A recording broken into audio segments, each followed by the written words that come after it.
What is up? We are back with another episode of Fancasting, and this time we have the gentleman. There are a lot of characters from this film that are really great. The dialogue in this film is next level fun. It's Guy Ritchie at his best. So let's get right into it and start off with Ray, who's played by Charlie Hunnam. Now, Nick, who did you end up casting for this position? I'll admit this is one that this is the one that I did struggle with just because I don't know, it maybe I would just wasn't thinking of the right people, but I was just kind of who, because Raymond is a very idiosyncratic character in a way. Like he seems to be a very focused, routine oriented person, at least until he breaks out in certain moments, like when he's tracking the phone down, he's yelling at those kids, little bursts of just emotion that happen. I decided to go out there. I guess you could call this my unorthodox one. There's always one. I decided to take a chance and go with John David Washington. I think I think he could. We know from Tenet, he can handle the badass imposing parts, which Raymond was, but also from Black Klansman. I even watched a few clips of his performance in Ballers just to be sure. He can also do the like like witty comedic dialogue that Ritchie writes so well. And I think he's able to he has that just natural wit and presence that I think would be a great replacement for Charlie Hunnam as Raymond. He and I'm trying to that's pretty much the whole he has the comedic sense. Like even in you could see it in Tenet when Kenneth Branagh was like, "How would you like to die?" And just old, just straightforward, just a little he has the comedic timing. He's able to very effectively carry himself as the enforcer and the kind of he means business type way. And I think yeah, I think he'd be a fine pick for the role of Raymond. That's an interesting pick. I didn't even he didn't even cross my radar, to be perfectly honest, but Mhm. doesn't mean it's not a good pick. But it's still not the best pick. Of And course, I of thought course. the best pick for a straight man would be Richard Madden. Richard Madden, Mr. Now, Bodyguard himself. yeah, if you've seen him in The Bodyguard, you know where it's at. He's amazing in Mhm. that film. He can play the straight man so well. If you've seen him in Game of Thrones, I mean, he is the straight man of Game of Thrones. I Mhm. mean, he's the super way too serious. It's come on, lighten up a little bit type guy. And I think he plays that perfectly. And Okay. even in smaller roles, I mean, gosh, did I mention Rocket Man already?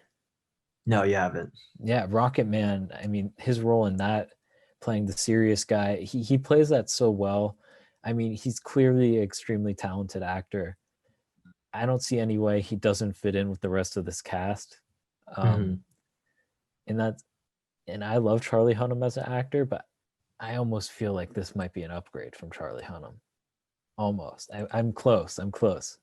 Right. But Fair I feel enough. like he Fair enough. fits the role more than John David does.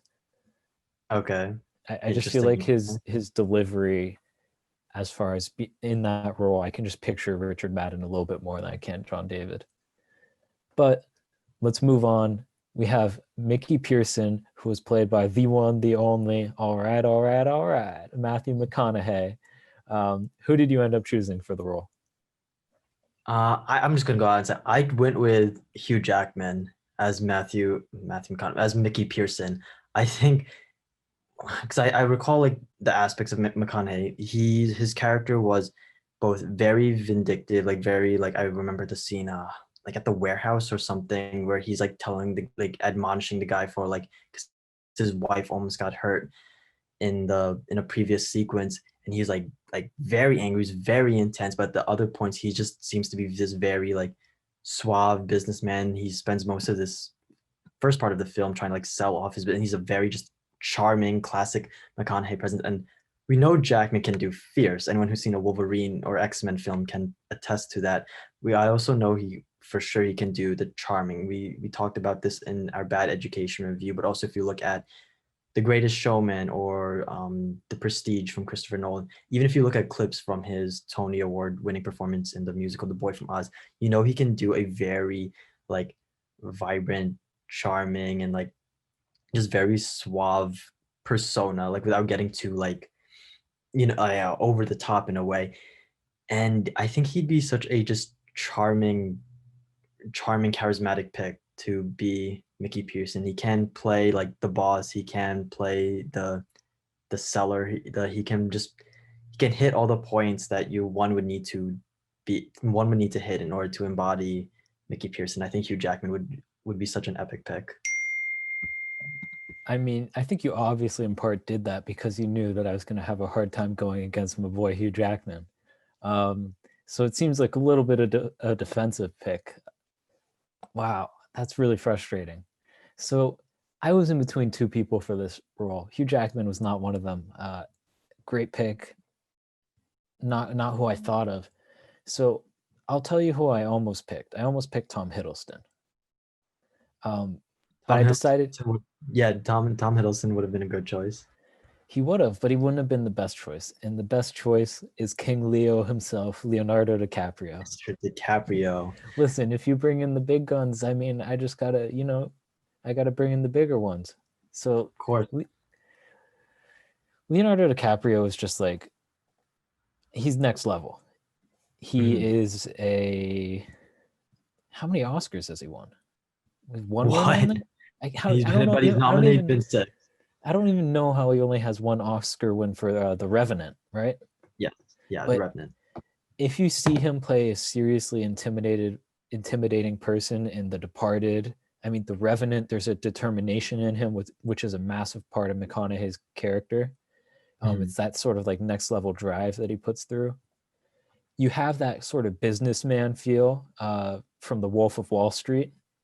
You kind of get to see that part of the role, and you get to see the more emotional side of a relationship that he has with his role in Inception.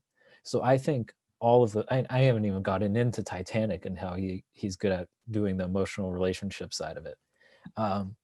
But he's next level. Like that stuff is all perfect. And I can't see someone who could be more intimidating, even though I love Hugh Jackman and he can get really intimidating, especially in Prisoners. I don't see anyone getting more intimidating than seeing Leonardo DiCaprio standing over you.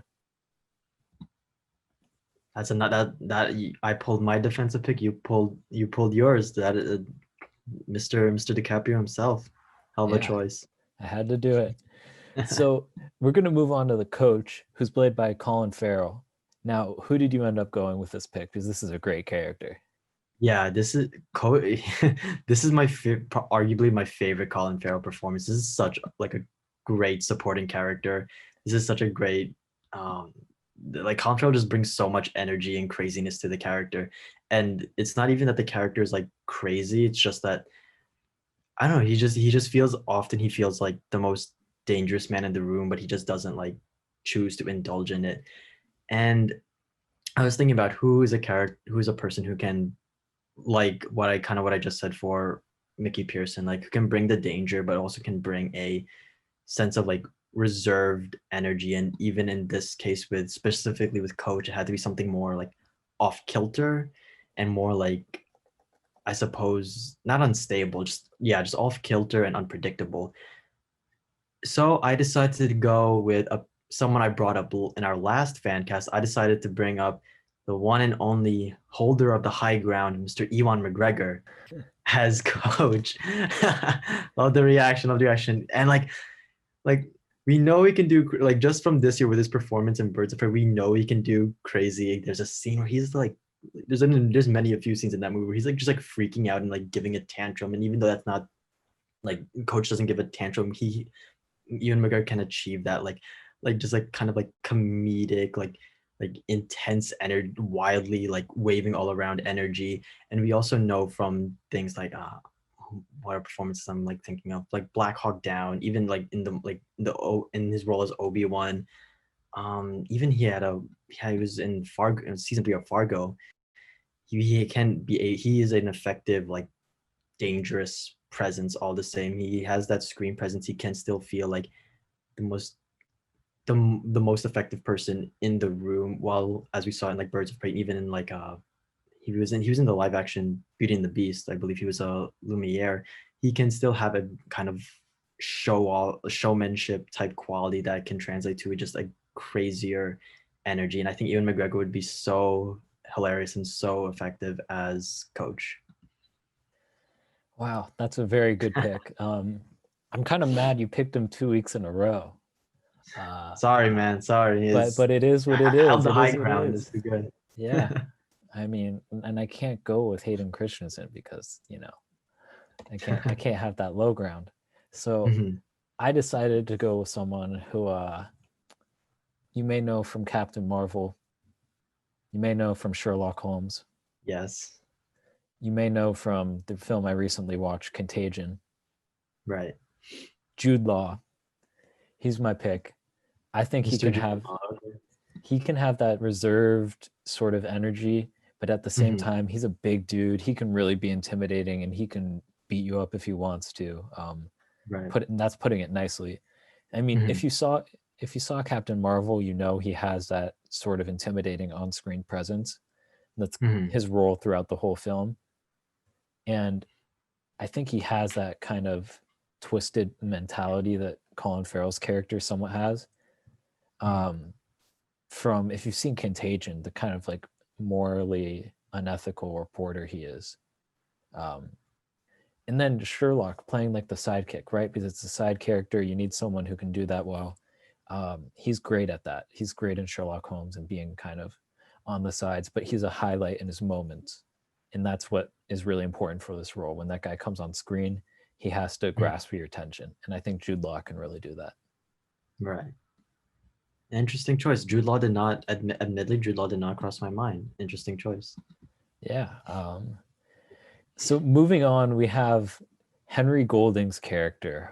I'm blanking off his name. Dry Eye. Yeah. Dry Eye. There we go. Yeah, that sounds right. But who did you end up picking? This was a tough one. Yeah, this was a tough one. I was like racking my brain, like some like the top Asian actors. I almost went with, hopefully I pronounced this right, Byung-hun Lee from like Magnificent Seven, the G.I. Joe films. And I think he would have actually been like a really good thing, but also, again, as with a lot of these characters and just natural for Guy Ritchie's writing, like there's a more comedic off-kilter energy that I didn't know if he could bring. So I decided to take a chance and I went with Sung Kang of the Fast and Furious franchise. You know him as Han. I think because Dry Eye is like the, at least for me, I don't know how he was for you, but for me he was the like most like repulsive character on screen. He was just like a giant ass like the first part of the film. He tries to like rape Michelle Dockery in the second half, and he's like just like he's the basically the core antagonist for a lot of. He's just being an ass the whole time, but he's also still like, as with all the other characters, is still a big screen presence, is still a threatening persona.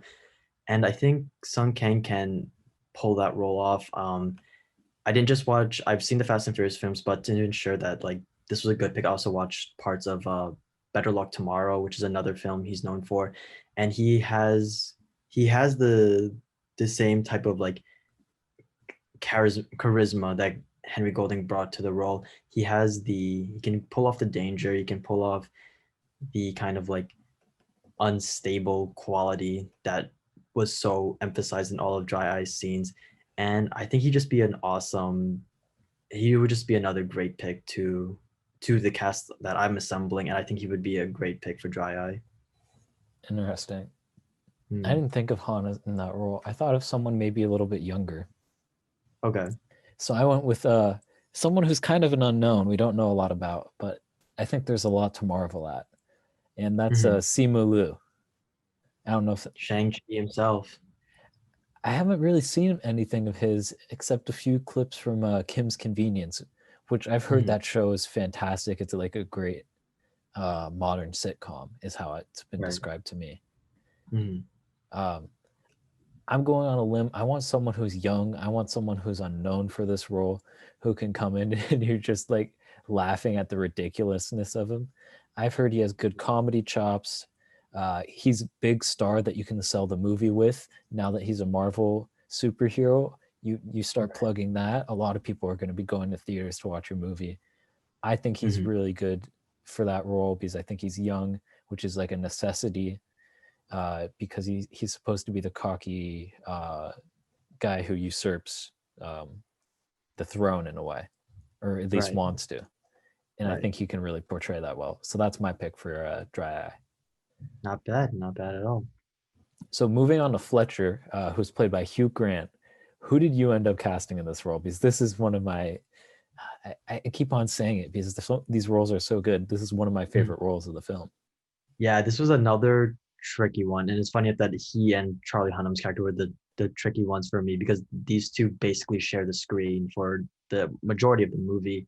So I wanted someone that could like just bounce back off of John David, and who also was, because again, Hugh Grant has Fletcher was this weirdly, like, he was probably the most straightforward person in the movie in a way. He was the one like narrating, he was the one like informing the audience of the story, but he also at the same time was just really weird presence and this really like charming, but just in a strange way. There's that scene where like he kept like acting like gay to like Charlie Hunnam the whole thing, and Charlie Hunnam was like not having it. It was like a reoccurring thing, and it was just like that back and forth, that like tension between the two.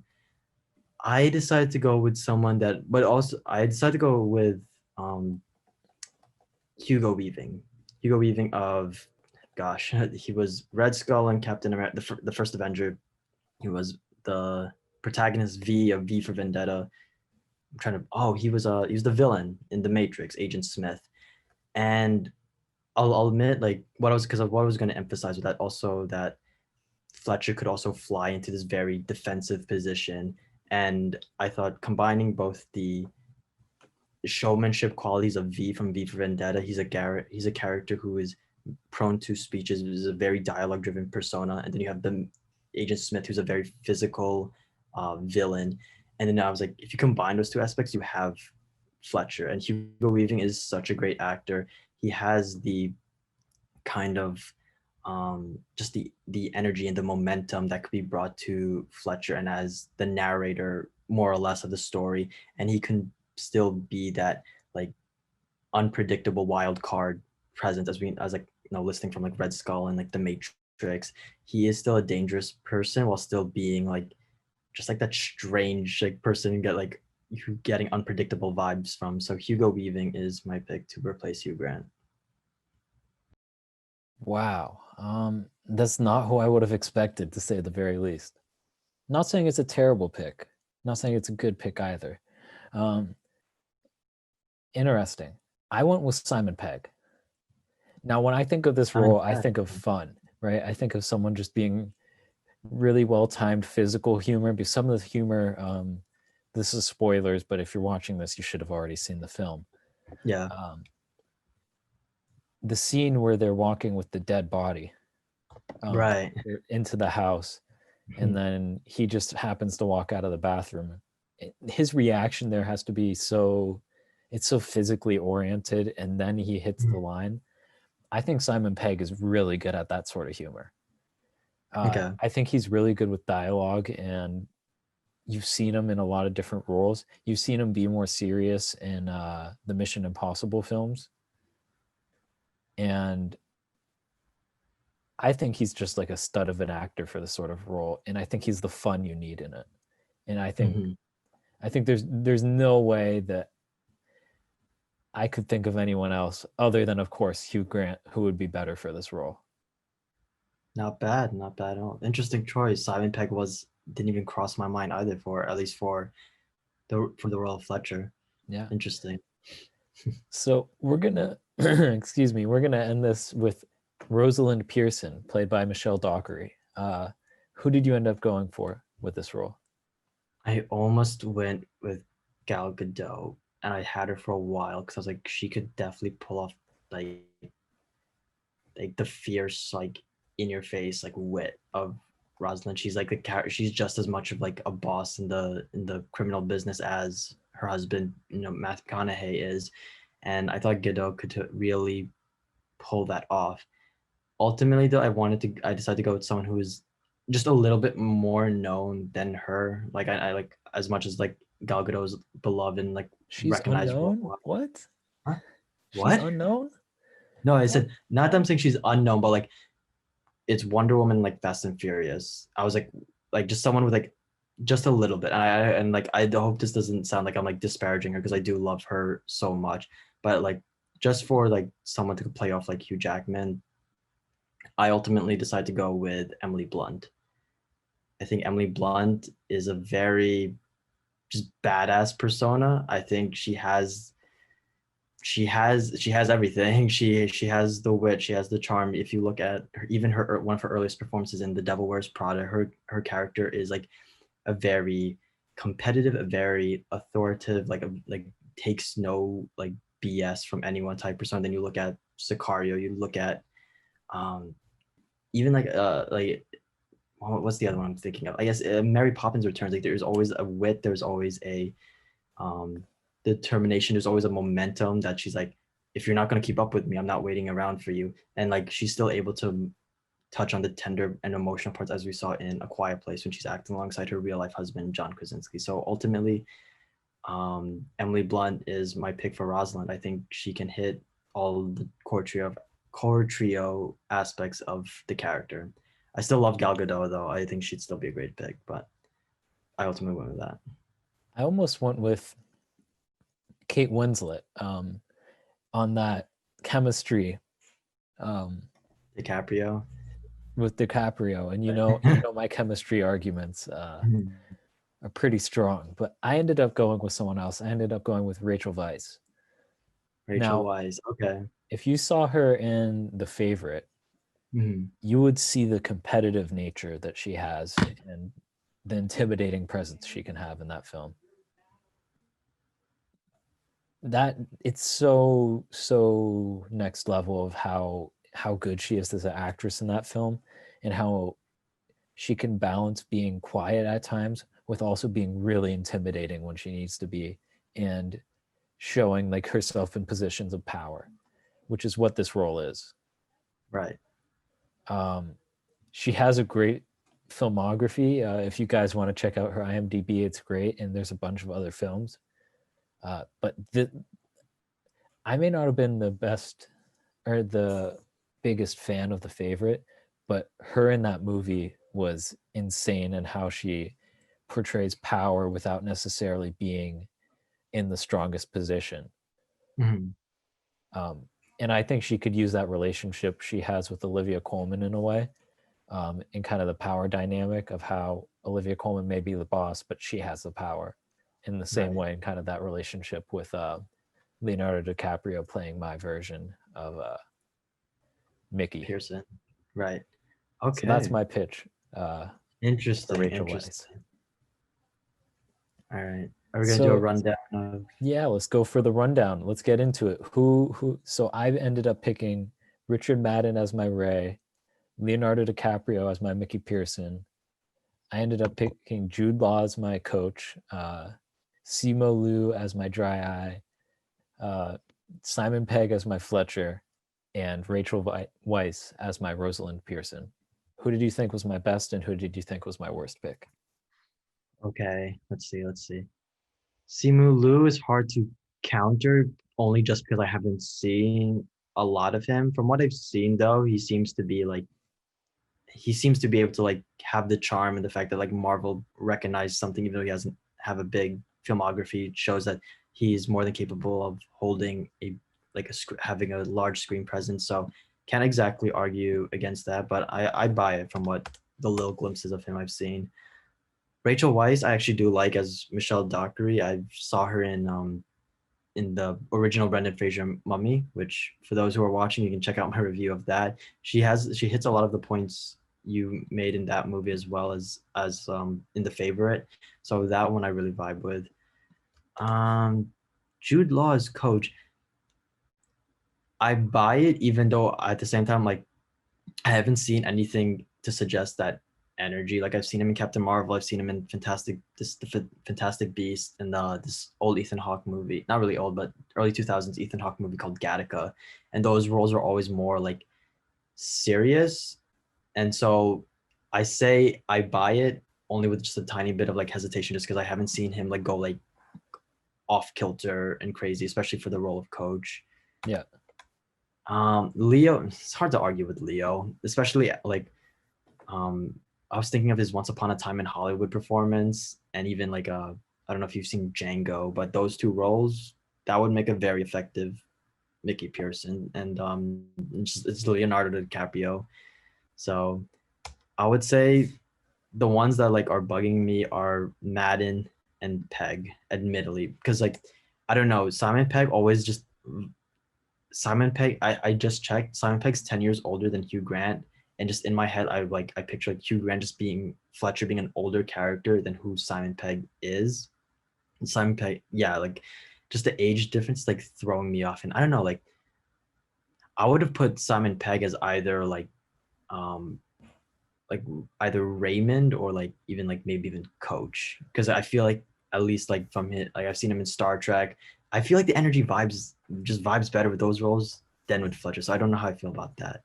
And then for Richard Madden as Charlie Hunnam, you kind of brought this up when I casted him as Hawkeye in our Avengers fan cast, but like he always seems to be the stoic one. Like it works for a majority parts of Raymond, but like for the parts where like he seems to be a little like more crazy. Even in like Rocket Man, he always seemed like to keep like a poker face, and like I don't know how well he would do the comedy, like more comedic aspects, as much as like he is a great actor.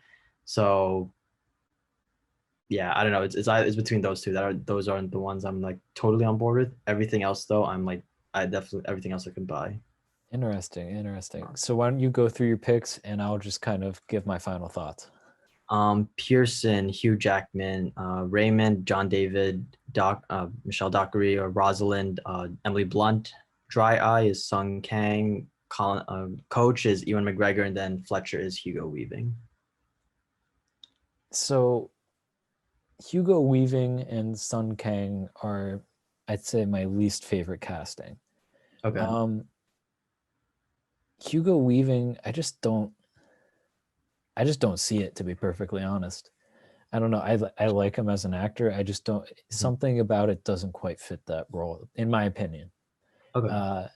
And then Sung Kang, he's a little old. I don't know, how old is he, in his 40s? Let's find out. He at least looks like he's older. Yeah, he is. He is a bit old. I'm checking now. He's like late 40s, and then Yeah. Henry Golding is like what 30s, something like yeah 30s. So. But he plays like he's in his 20s. Mm-hmm. And I just don't see that he would have that energy to play it like he was in his 20s. So that's my big problem. That's my real problem with that. It's not from an acting perspective, because acting wise, I think he could nail it. Okay. I would say my favorites are Hugh Jackman, great casting. I totally see the prisoners aspect going into this. And he can be very clever in his humor. The Bad Education Point was a good one. Yeah. And Emily Blunt, I thought, was a fantastic pick, for Rosalind Pearson. And then Ewan McGregor was also great. Ewan McGregor always has the high ground. Always. No matter where you put him. All right. So that wraps up this episode of Fancasting, talking about The Gentleman. If you like the video, don't forget to like and subscribe, leave a comment down below, and we'll see you next time.